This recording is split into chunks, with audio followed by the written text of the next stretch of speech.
बिस्मिल्लाहिर्रहमानिर्रहीम। मैं जिस टॉपिक को डिस्कस करने जा रहा हूँ आज वो है R squares and R bar squares. R square जो है ये कोएफिशिएंट ऑफ डिटर्मिनेशन है और जो आर बार स्केयर है इसे हम एडजस्टेड कोएफिशिएंट ऑफ डिटर्मिनेशन कहते हैं। ये आर स्केयर क्या है? Coefficient of determination.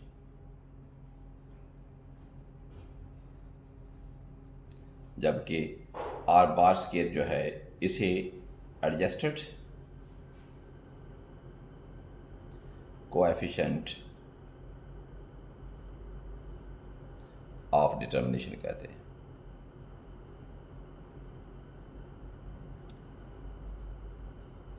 Are square को हम लोग जब फार्मूला डिस्कस करते हैं तो इसका फार्मूला ये है, explained sum of square by total sum of square. R square is the ratio between explained sum of square and the total sum of squares. How much is explained out of total?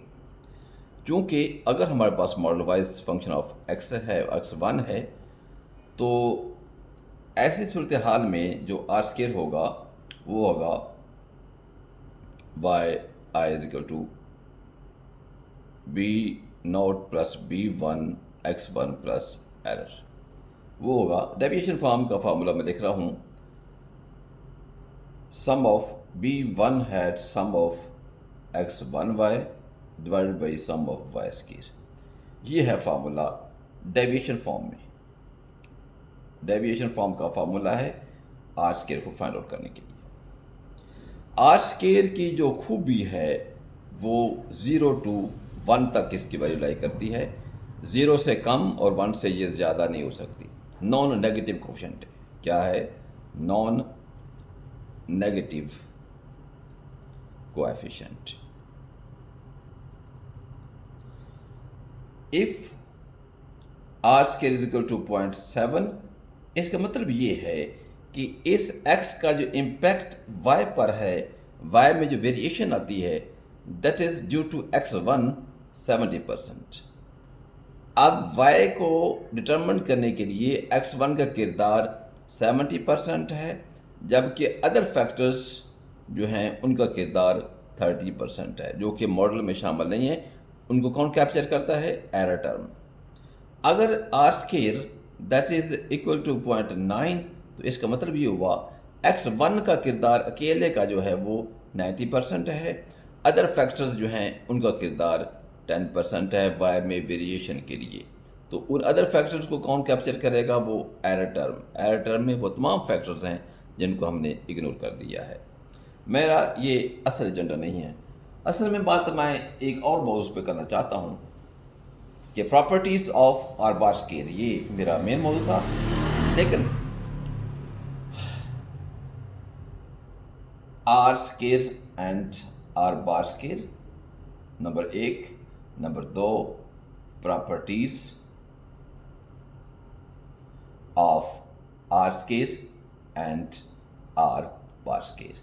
अभी R square की मैंने properties बयान की हैं कि ये non negative coefficient है, और दूसरी बात ये है, यानी नंबर 1 आर स्केयर जो है उसकी खूबी क्या है? It's non negative coefficient.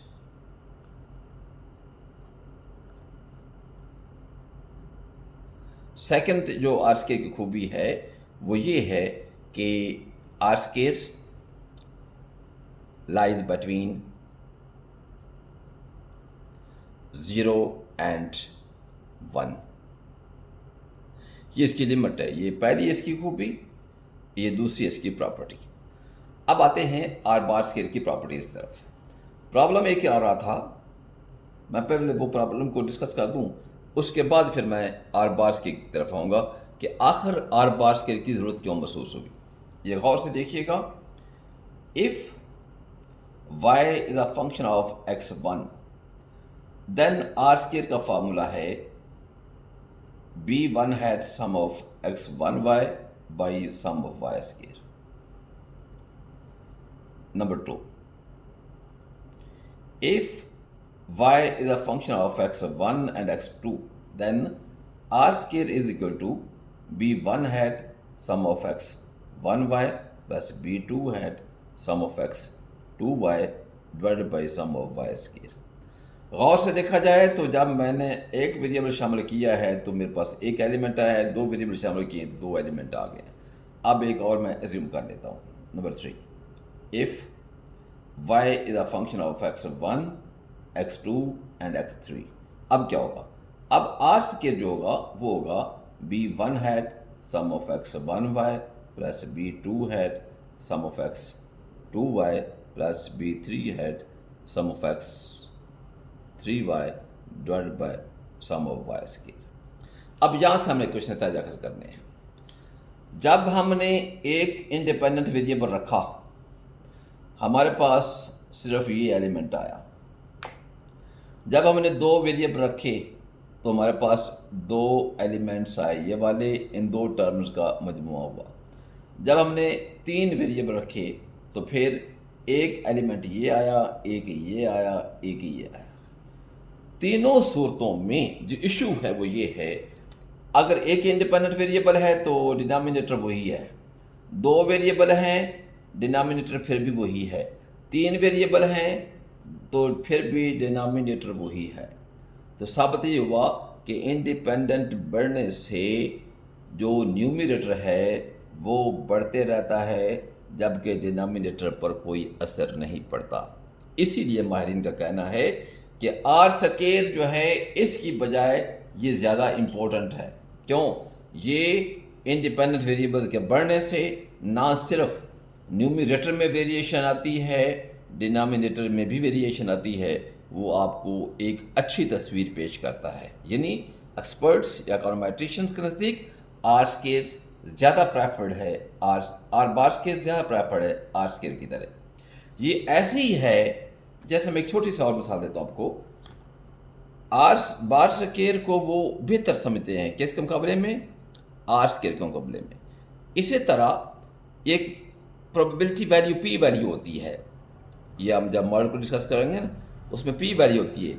एक होता है level of significance, level of significance जिसे हम अपनी ज़बान में अल्फ़ा कहते हैं।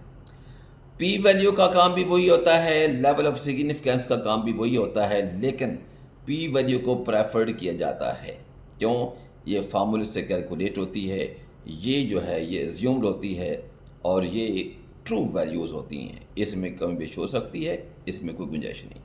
इसी तरह ये जो है एडजस्टेड आर स्केयर यह ज़्यादा इफ़ेक्टिव है इसके मुकाबले में। अलबत्ता इन दोनों का मकसद एक ही है कि इंडिपेंडेंट वेरिएबल्स का इम्पैक्ट वाई या डिपेंडेंट वेरिएबल को डिटरमिन करने में कितना है, यानी डिपेंडेंट वेरिएबल को डिटरमिन करने में इनका कितना किरदार है। ये दोनों का सेम मकसद है, विदाउट एडजस्टमेंट, विद एडजस्टमेंट। अब आते हैं प्रॉपर्टीज़ ऑफ आर स्केयर की तरफ। मैंने आपके सामने प्रॉपर्टीज़ ऑफ आर स्केयर लिखी हैं, ये दाईं तरफ के नॉन नेगेटिव कोएफिशिएंट है और इसकी वैल्यू 0 to 1 तक होती है। जबकि आर बार स्केयर की जो प्रॉपर्टीज़ हैं आर बार स्केयर की वो कुछ इस तरह से हैं। नंबर 1, अब बस मैं पहले फार्मूला लिख देता हूँ आर बार स्केयर का। वो आर बार स्केयर का जो फार्मूला है that is equal to 1 minus R square n-1 and n- ये k, इसका ये फार्मूला है। इसमें ये है if R square is equal to 1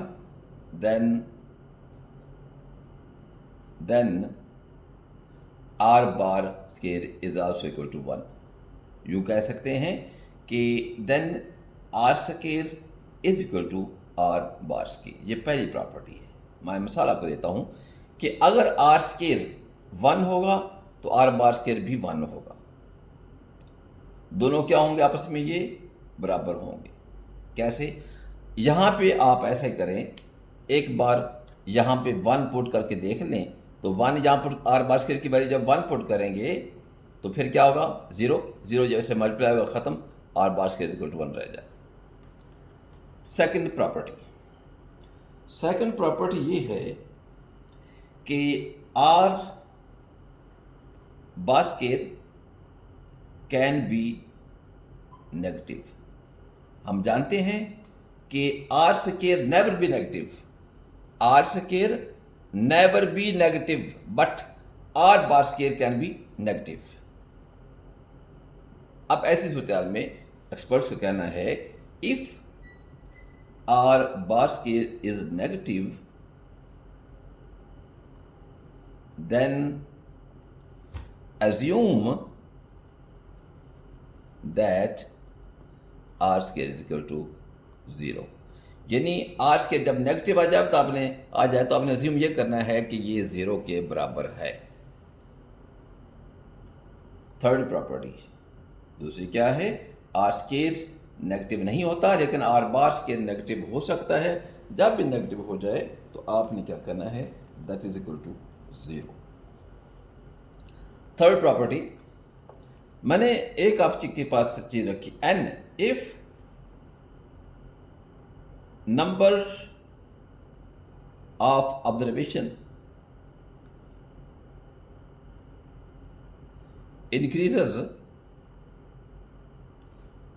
increase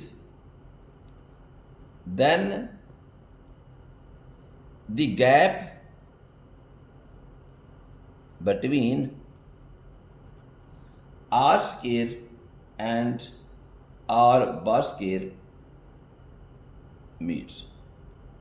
यानी जैसे जैसे n बढ़ता है r स्केयर और r बार स्केयर के दरमियान फ़र्क जो है वो आस्ता आस्ता कम होना शुरू हो जाता है, वो तकरीबन बराबर हो जाते हैं। ये क्या कहते हैं इसको, नियरली इक्वल, ऐसे कह लें या इसको हम लोग ऐसे भी कह सकते हैं, दोनों लामतें ठीक है।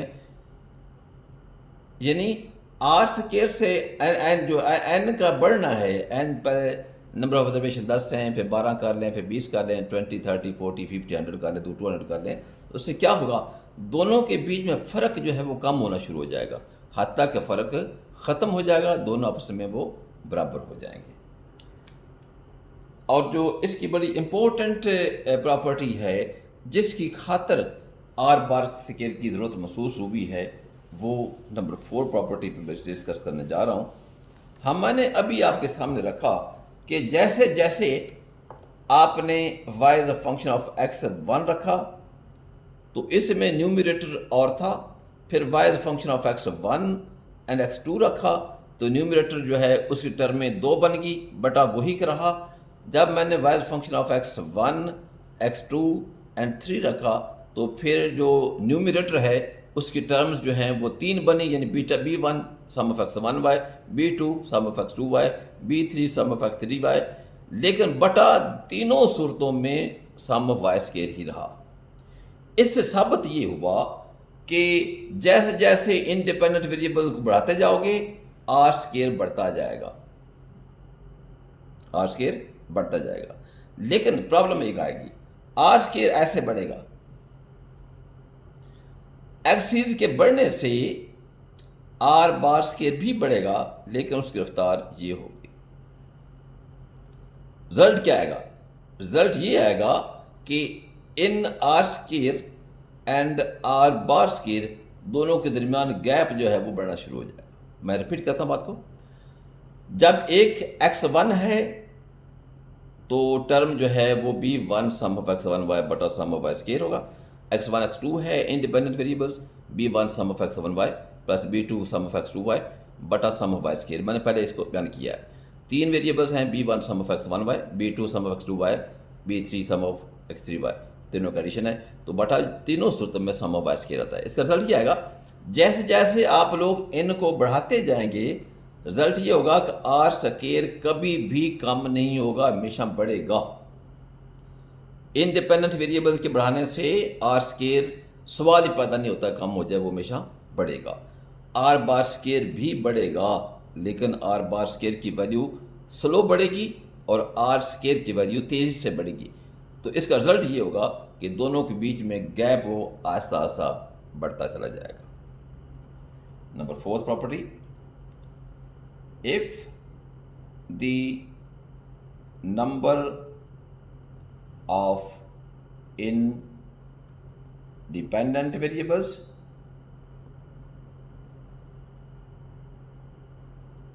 increases, then the gap between r square and r bar square increase and becomes larger and larger. Why? Reason क्या है इसकी? रीज़न इसकी ये है, due to increase in independent variables